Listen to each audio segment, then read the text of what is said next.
Oh god, not another review. Watchdogs Legion, Ubisoft's third attempt with this franchise, and it is actually a pretty good attempt. One of the issues that I had playing this franchise were the main characters. Specifically, in Watch Dogs 1, Aiden Pierce. For me personally, he just was not that interesting of a character for me. And then with regards to the second game, Marcus Holloway, yes, he was a bit more interesting, but he was a bit too lighthearted for my tastes. But in Legion, the unique thing about this game is that the entire world is the main character. This game isn't restricted following a single person's perspective. You create the team, and then you watch the entire team interact with one another and go up against the antagonists of this game.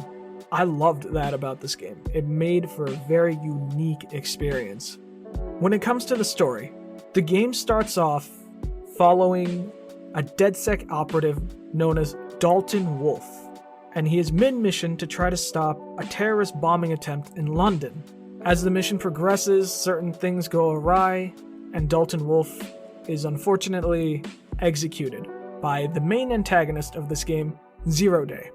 Now, the story is pretty good. It's nothing groundbreaking or overly thought-provoking, but I don't view that as a problem. One thing that I personally really enjoyed were some of the antagonists of this game. Unfortunately, with how the game is designed, I cannot discuss in detail about two of the antagonists, simply because their identities are anonymous. But the other three, the thing that I actually really enjoyed about these three was not so much their personalities or their upbringing. You had Mary Kelly, who was this gang leader. You had Sky Larson, who was the scientist that was trying to transcend humanity to the next plane of existence. And then you had Nigel Cass, who was focused on removing hesitation from law enforcement. These three antagonists, their backstories and their motivations were not that interesting. I noticed after I beat the game, or the main story, was how each one of these antagonists removed some form of the human element with their ideologies. Mary Kelly, she was a gang leader that was very active in the slave trade. She was trying to remove the human element of freedom from society. You had Sky Larson, who wanted to transcend humanity and remove the idea of death. She was trying to remove the human element of mortality. And then you have Nigel Cass, who was so obsessed with bringing law and order to London that he wanted to arm satellite snipers to immediately execute anyone that was doing something wrong. He wanted to remove the human element of law from society. And I love how each of these antagonists sort of played this role for Zero Day of slowly diminishing and destroying the human condition. And I thought that was really cool. But when it comes to Zero Day, one positive thing that I will say about that, I was pleasantly surprised when the main antagonist of this game's identity was revealed. I did not expect that. Though admittedly, I'm sure there were a number of clues leading up to that reveal, but at the time, I was completely caught off guard, and I liked it.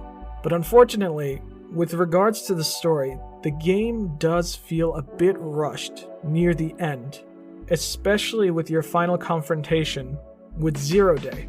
In the game, you don't have an epic standoff against this character. There isn't a final boss fight sequence against Zero Day.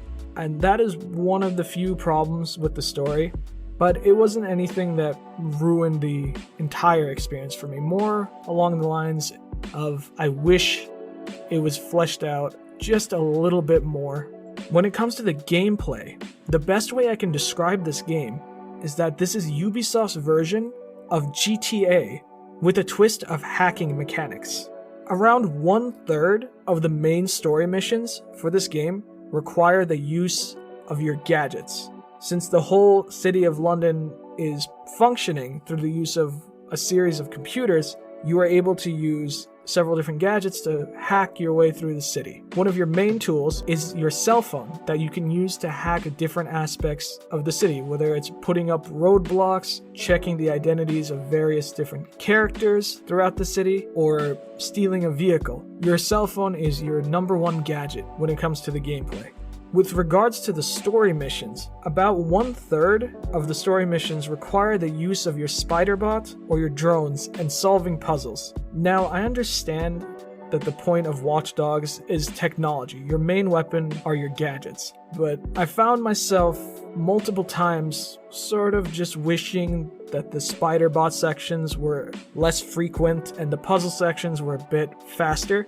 There is admittedly an option to simplify the puzzles so you can go straight to the action, but I didn't choose that. Another thing, when it comes to the gameplay, most of the content with the missions is very similar to other Ubisoft titles, especially with the side missions. You have fight clubs very similar to Assassin's Creed Syndicate fight clubs.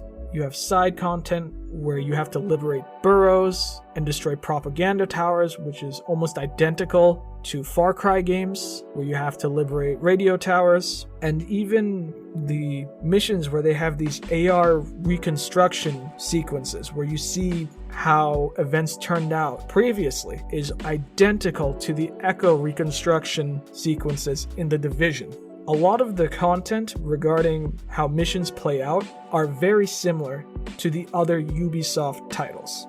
Other gameplay elements, surprisingly with this game, there was only one real boss fight, and that was against Nigel Cass. When I say real boss fight, I mean a boss that had a legitimate, larger than normal health pool that you would have to whittle away through a series of actions, which I thought was a bit odd. It didn't ruin the game, but it was very noticeable seeing only one real boss fight against these villains. And another game element that I thought was really strange and was not fleshed out at all was when you went up against Skye Larson and you were forced to make a critical decision deciding the fate of Skye Larson. And I thought it was so strange how you were given this choice to decide her fate, but this was the only time you ever made a real decision in the game. There was no other mission that had you decide the fate of any other characters, and this decision didn't lead to anything at the end of the game. It made me question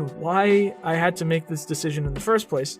I suppose it was just to determine whether or not I was fighting for justice or if I was fighting for revenge.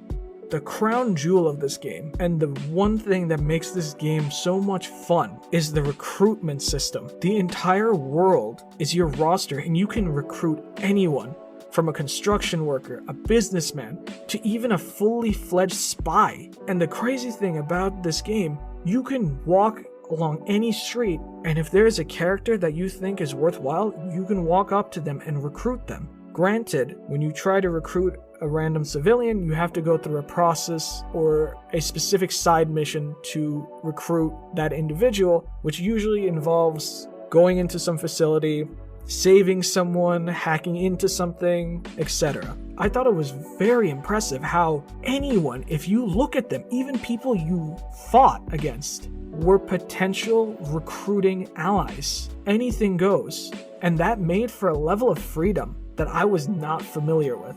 Some of these recruits that you gain have their own unique abilities that can be used to turn the tides against the battle with Zero Day. One of my favorite characters was this Russian spy who had this entire arsenal of spy-related gadgets. He had a spy watch that he could use to jam the guns of everyone around him.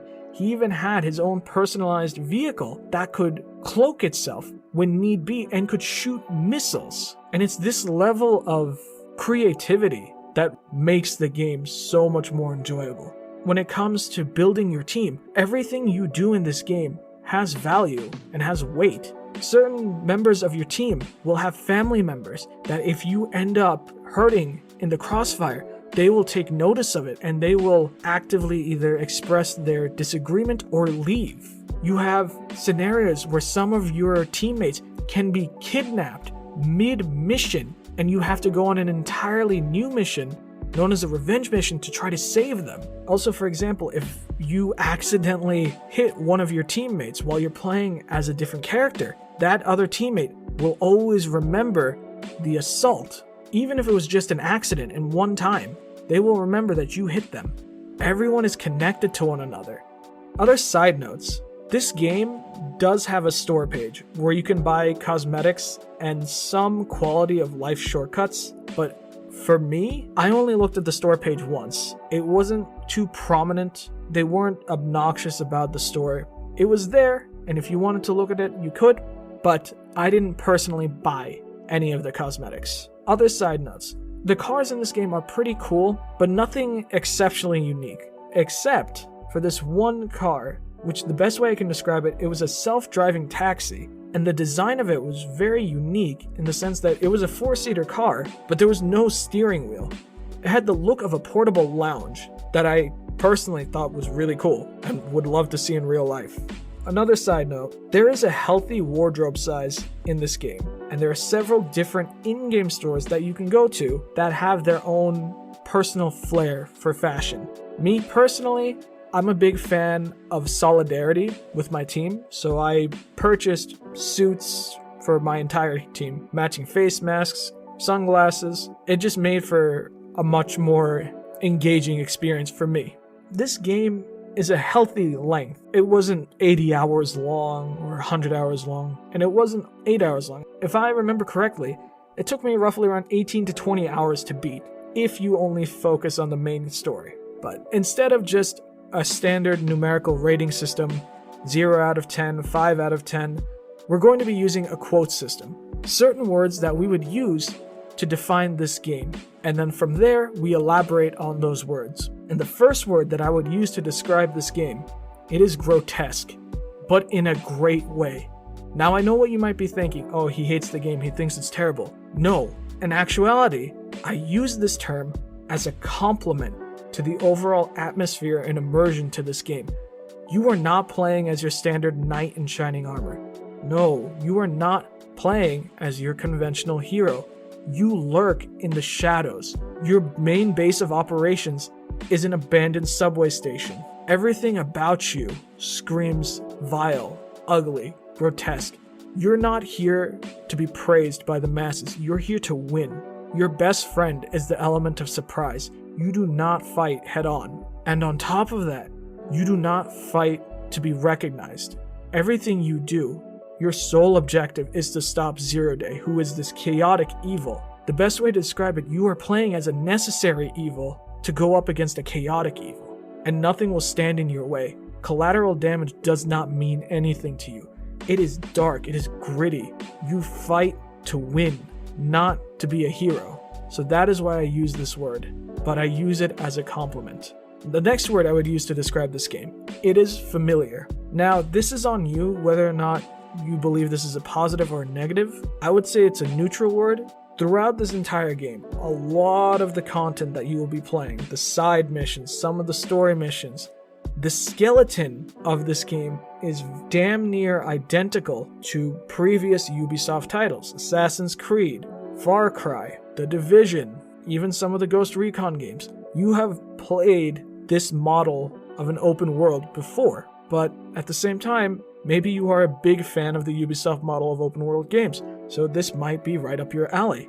But if you are someone that is looking for constant innovation, to be awe-inspired at every passing moment, this might be a questionable purchase for you. The last word I would use to describe this game, it is colorful, and not in the sense of just visuals. I mean in the sense of diversity in cast. From the heroes to the villains, there is a wide range of cultural diversity, and the world itself, the people you can recruit people from all walks of life. The entire world is designed with this beautiful cast of characters. And for me personally, that is a great thing, seeing that level of cultural diversity in my games. But with that being said, I'm not here to tell you whether or not you should or shouldn't buy this game. That is entirely up to you. It is your personality, it is your taste. If you are a fan of the Ubisoft model for open world games, this might be right up your alley, and you'll probably love it. If you are a fan of the Watchdogs franchise, this could be the right game for you. But more importantly, just have fun. We live in a period of time where life is so confusing. There's nothing wrong with taking a moment for yourself and just escaping reality, even if it's just for an hour and playing a video game.